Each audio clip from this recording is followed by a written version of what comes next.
La bataille d'un enfant de Dieu est toujours suivie de victoire.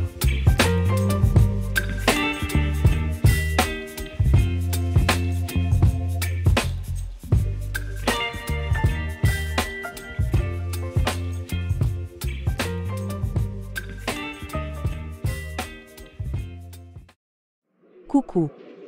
Hé, ma copine. Tu es toute belle? Comme d'habitude. C'est une nouvelle robe? Et ce collier? C'est des vrais diamants? Oui, ce sont de vrais diamants. C'est mon Sugar Daddy numéro 3 qui me les a offerts. Mais ce n'est rien, si tu savais ce que j'ai reçu de mon autre Sugar Daddy numéro 2. Tu n'en croirais pas tes yeux. Là je suis venue avec le dernier 4x4 à la mode. Cadeau du numéro 2. Waouh! Tu as vraiment de la chance. Écoute, arrêtons de tourner autour du pot. Tu veux tout ce que j'ai, n'est-ce pas? Eh bien c'est simple. Je connais un bon féticheur. C'est lui qui fait tout le travail pour moi. Si tu acceptes, tu deviendras très riche et tous les hommes que tu veux tomberont à tes pieds. Tous les riches hommes de cette ville te mangeront dans la main. Mais on parle d'hommes mariés. Tous ces hommes riches sont déjà tous mariés, avec une famille. Et alors? Ce qui compte, c'est ton bonheur. Allez, je veux que tu m'accompagnes la semaine prochaine chez mon féticheur. Je veux que tu deviennes comme moi. Je veux qu'on soit de la même classe. Qu'on partage le même cercle d'amis, les mêmes choses. Dis seulement oui, et tu deviendras comme moi. Pauvre petite. Oh, mais il faut que j'y aille. J'ai rendez-vous avec quelqu'un. C'est un homme très riche que j'ai rencontré il y a quelques jours. Écoute, tu peux rester et prendre ce que tu veux. L'addition est pour moi. D'accord? Oh, ok.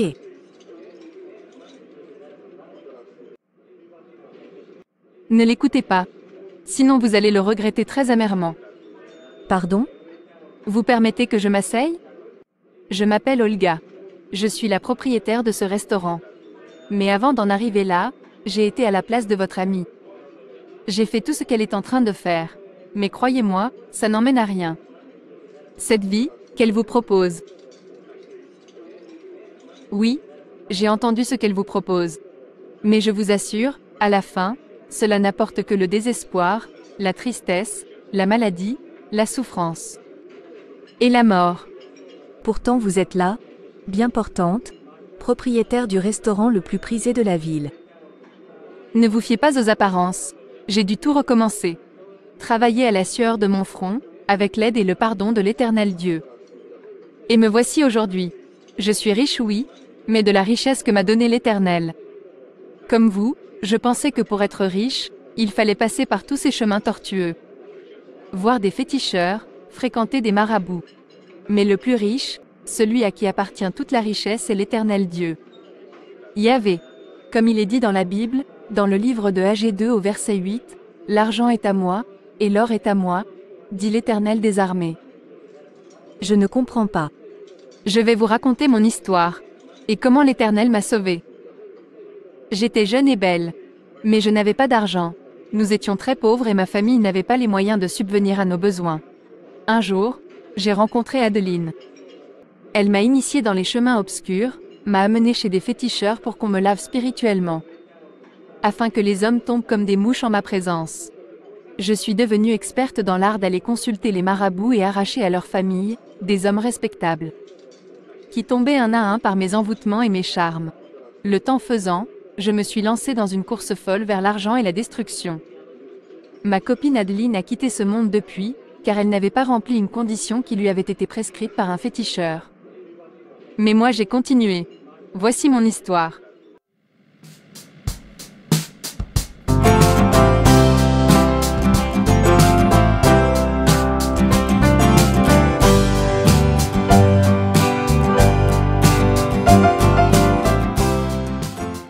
Kevin, laissez-moi sur l'avenue. Je vais faire du shopping. J'ai de l'argent à dépenser.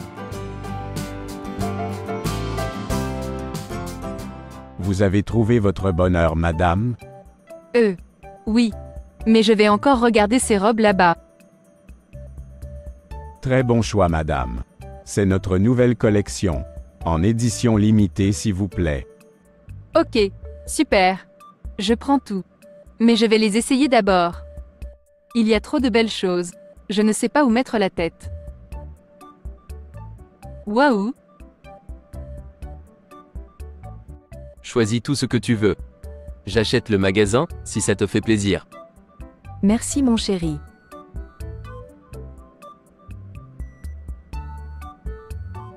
Cet homme est extrêmement riche. Ça se voit. En plus, c'est mon type. Je le veux et je l'aurai. Coûte que coûte. Vous avez trouvé votre bonheur?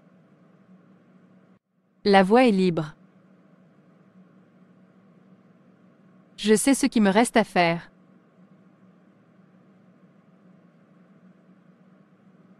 J'ai encore un peu de cette poudre pour éblouir les hommes, poudre que mon féticheur m'a donnée. Oui, la voilà. Il ne me reste plus qu'à la vaporiser vers lui sans me faire voir, parce que le magasin commence à se remplir.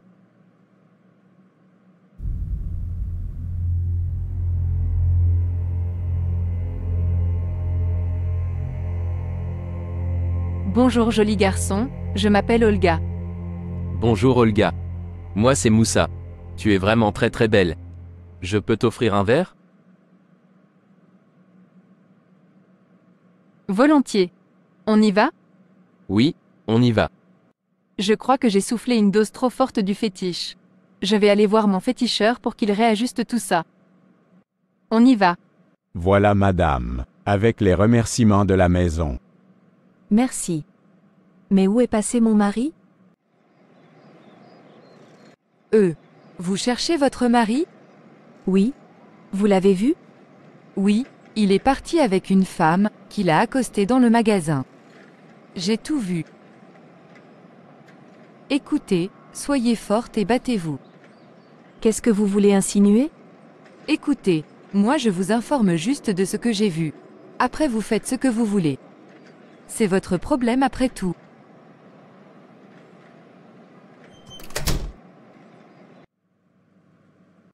Où étais-tu? Tu as disparu pendant 3 jours. Je n'ai pas arrêté de t'appeler. Et qu'est-ce que c'est que cet ensemble? Où sont tes vêtements? Écoute, je ne me sens pas très bien. Nous parlerons plus tard. Là je veux juste me reposer. Alors pousse-toi. Mais... Qu'est-ce qui vient de se passer? Mon mari ne m'a jamais parlé comme ça. Cet homme est vraiment un très très gros poisson. Je veux l'attacher. La poudre que tu m'as donnée est finie. Il m'en faut plus.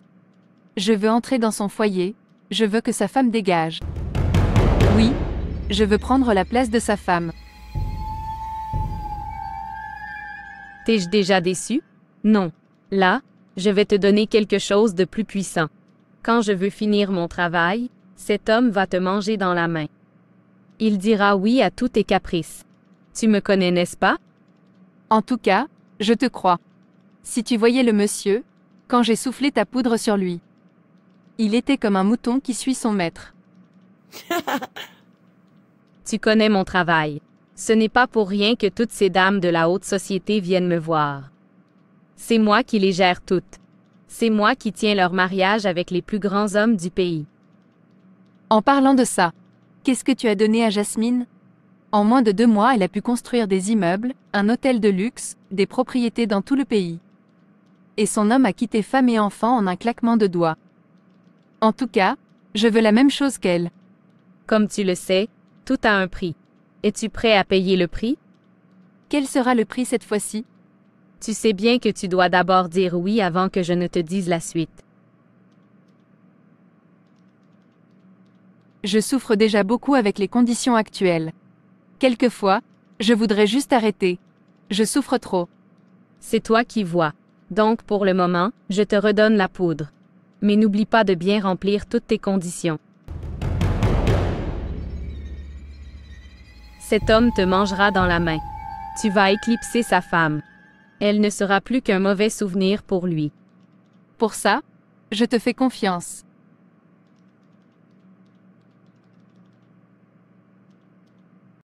Je ne comprends plus mon mari. Il a vraiment changé. Je ne le reconnais plus. Je vais faire mon enquête.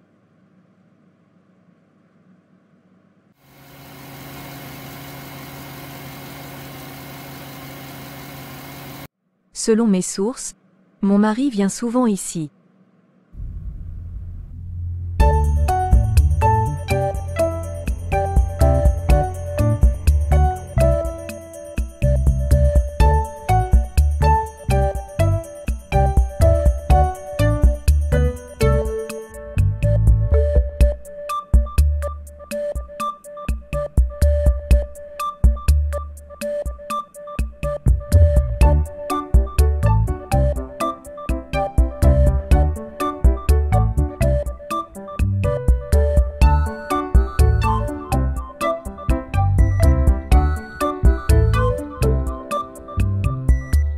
Mais, c'est bien lui.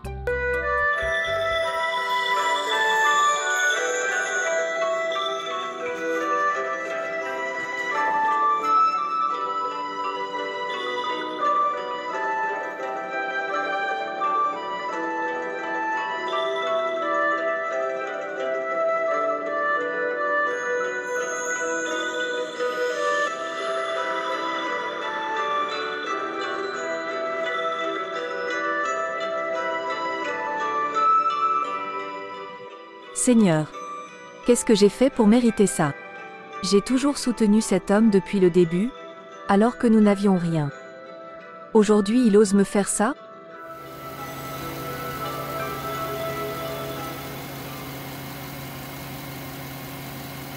Vraiment, je suis déçue de toi. Après tout ce que j'ai fait pour toi, tout le support que je t'ai apporté, tous les sacrifices auxquels j'ai consenti, c'est comme ça que tu me traites. Écoute, je sais tout ça. Mais je te donnerai de l'argent en compensation.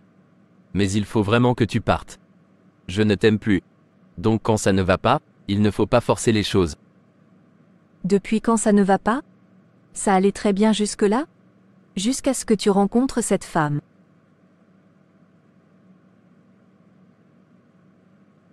Bon, je ne savais pas comment te le dire, mais puisque tu es au courant, ça va me faciliter les choses. Je vais te laisser un peu de temps pour que tu puisses t'organiser. Mais je ne veux plus de ce mariage.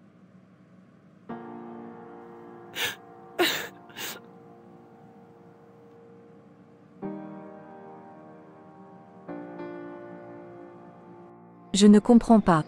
Qu'est-ce qui n'a pas marché?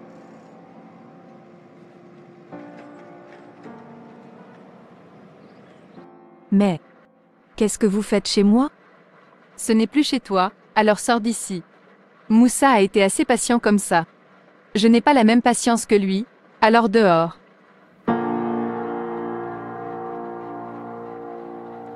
Dehors. Sors de chez moi. C'est chez moi maintenant. Alors dehors. Écoute Mila, il faut que tu partes. Je t'ai déjà dit que j'avais une nouvelle femme, donc pars. Je te donnerai de l'argent pour que tu recommences ta vie. Mais pars. Quel argent? De quel argent tu parles? Tu ne lui donneras rien. Elle doit partir. Et elle va partir les mains vides. Elle a assez profité. Maintenant c'est mon tour. Ah Moussa, tu permets que cette femme m'humilie comme ça? C'est moi, ta femme. Pense à nos enfants. Il faut que tu partes Mila. Ah mon Dieu, qu'est-ce que j'ai fait? Hé, ne viens pas nous parler de ton Dieu ici, sors. Tu ne peux rien, et tu ne pourras rien. Je suis ici et je reste ici. Dehors. Tu te pavanes? Tu crois que tu as gagné? Tu veux construire ta vie sur la sueur de quelqu'un d'autre? Tu sais les sacrifices que j'ai dû faire pour que mon mari en arrive là? Tu crois que ça va se passer sans que je me batte? Tu ne pourras rien faire, ton mari est dans ma main. Je suis trop forte pour toi. Là où je l'ai mis, personne ne pourra le sortir. Renonce seulement. Tu ne gagneras jamais ce combat. La Bible nous dit dans 1 Jean chapitre 5 au verset 5, qui est victorieux du monde. N'est-ce pas celui qui croit que Jésus est le Fils de Dieu? De quoi tu me parles là? Mon Dieu m'a doté de la parole pour le louer. C'est avec cette même parole que je vais récupérer ce qui m'est dû. C'est avec mes louanges que je vais faire tomber ce que tu as construit illégalement dans ma maison. Car la Bible dit dans Ésaïe 49 au verset 2, « Il a rendu ma bouche semblable à un glaive tranchant, il m'a couvert de l'ombre de sa main. Il a fait de moi une flèche aiguë, il m'a caché dans son carquois. »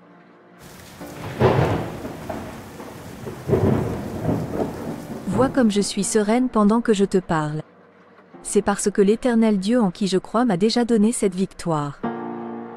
Vois comment l'Éternel a fait tomber les murs de Jéricho. C'est expliqué dans le livre de Josué au chapitre 6. Le peuple d'Israël a élevé des acclamations et a sonné de la trompette pour faire tomber le mur de Jéricho. C'est de la même manière que j'élèverai ma voix vers l'Éternel. Tu n'es pas plus forte, ni plus grande que cette forteresse. Va-t'en. Tu as permis à cette femme de me manquer de respect? Désolé. Il faut que tu partes maintenant.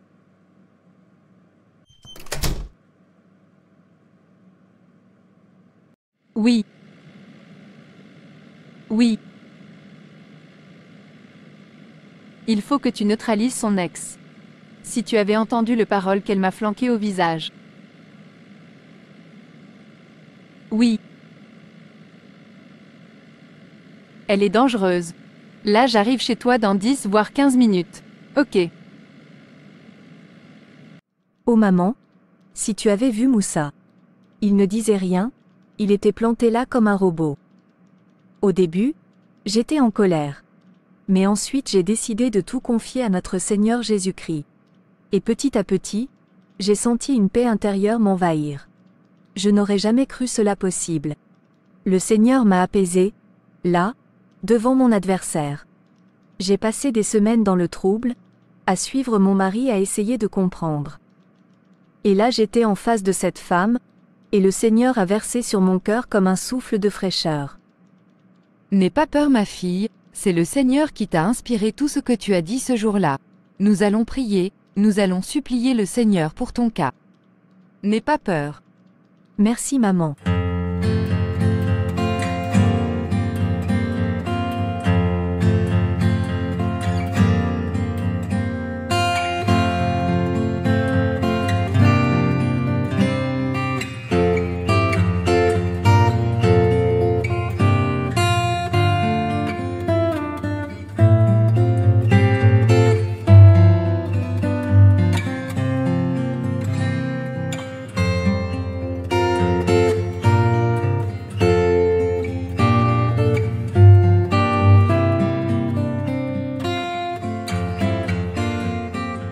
Exode 14, versets 13 à 18.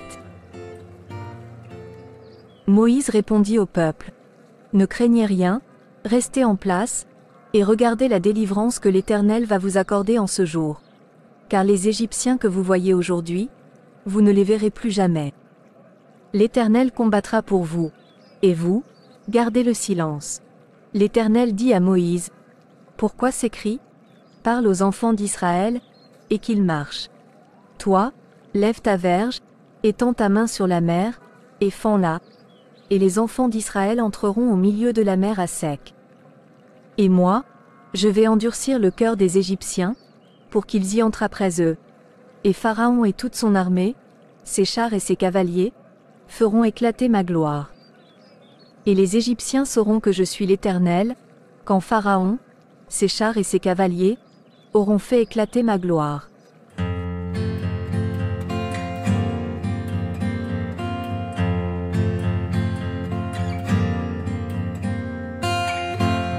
Qu'est-ce que j'ai fait?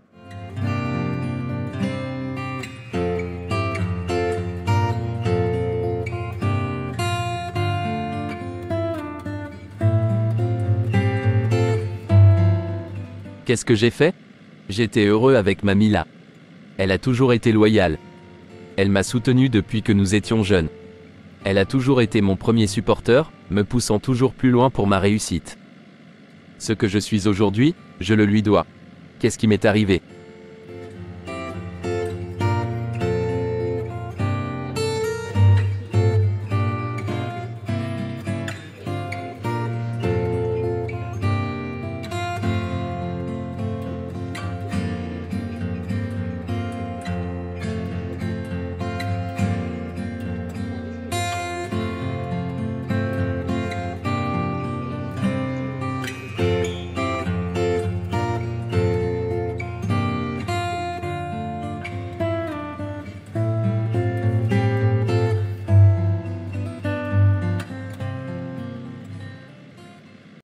Je vais l'appeler. Je vais appeler ma femme.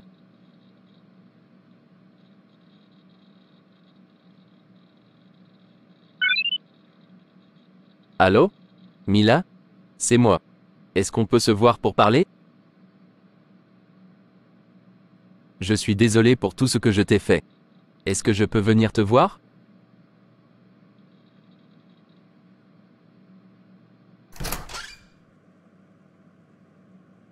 Qu'est-ce qu'elle fait ici? Qu'est-ce qu'elle fait dans ma maison? Ici c'est sa maison. Cela fait un mois que je t'ai demandé de partir. Nous en avons déjà parlé, alors pars.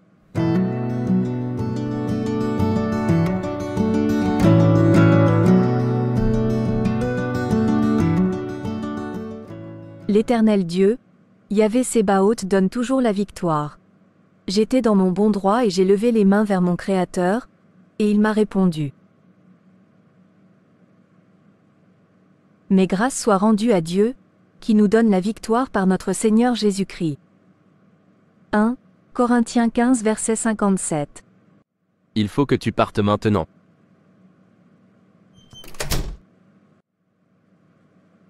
Mousse, nous devons restaurer proprement notre maison. Tu m'as demandé pardon, mais tu dois aussi confesser devant Dieu. Car il est écrit dans 1 Jean 1, au verset 9. Si nous confessons nos péchés, il est fidèle et juste pour nous les pardonner, et pour nous purifier de toute iniquité. Oui, tu as raison.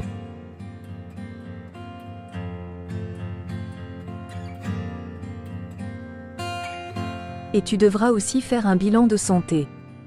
Oui, tu as raison. Tout est fini pour moi. Je ne dors plus la nuit, car je suis persécutée par le monde des ténèbres.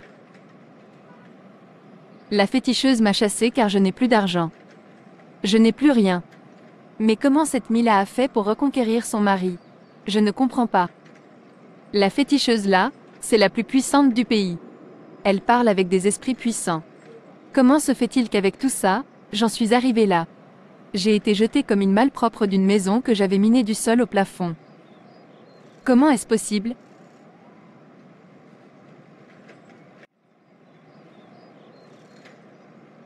Toi? Va-t'en. Laisse-moi. S'il te plaît, je ne viens pas chercher les problèmes. Je veux que tu me parles de ton Dieu. De Jésus-Christ.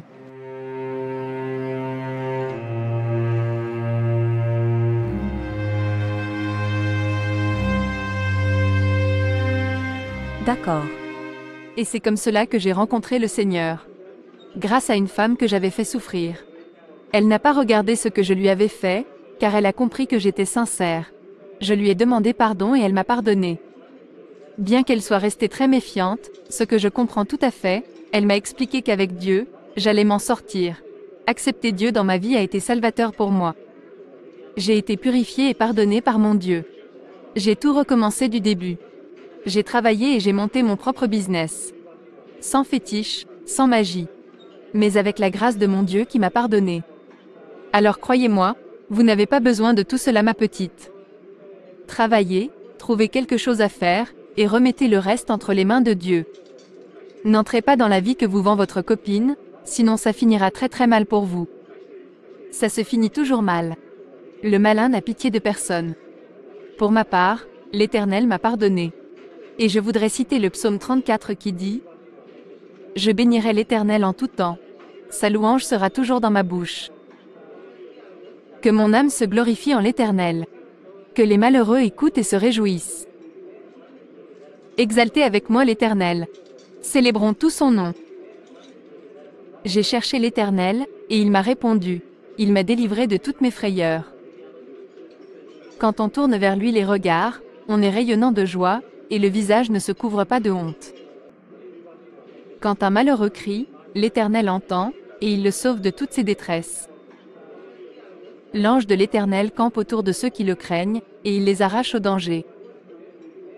Sentez et voyez combien l'Éternel est bon. Heureux l'homme qui cherche en lui son refuge. Craignez l'Éternel, vous ses saints, car rien ne manque à ceux qui le craignent.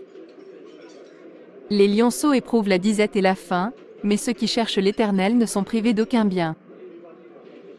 Venez, mes fils, écoutez-moi.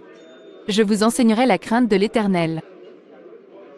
Quel est l'homme qui aime la vie, qui désire la prolonger pour jouir du bonheur?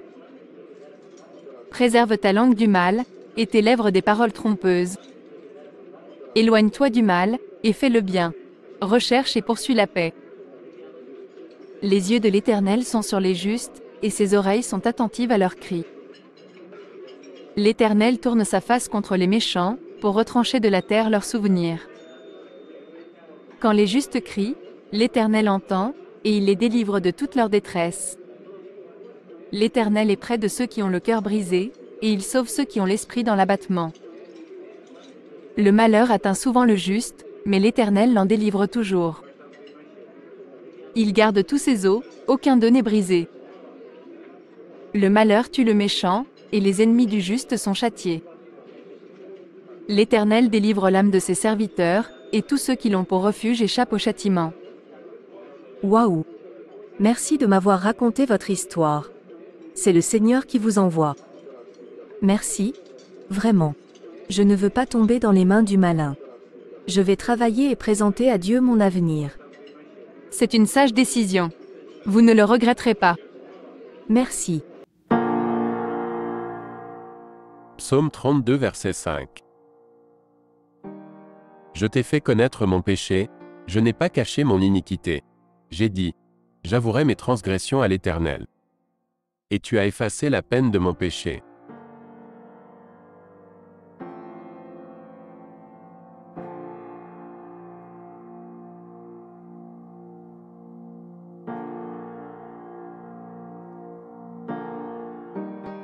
Deutéronome 20, verset 1.